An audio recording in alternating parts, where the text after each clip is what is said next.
Splitter.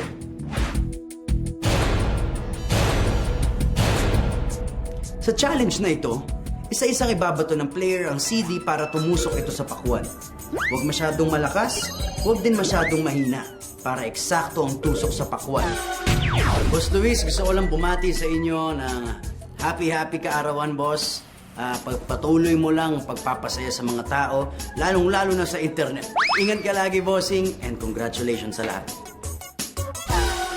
Thank you very much, Please, brother. Maraming salamat. Dalawa ang kailangan. Kaya naman, sino kayang susunod sa unang natanggal? Huwag mo na paulit-ulitin. Ulit pa. Si Alex. Good luck sa Splitter.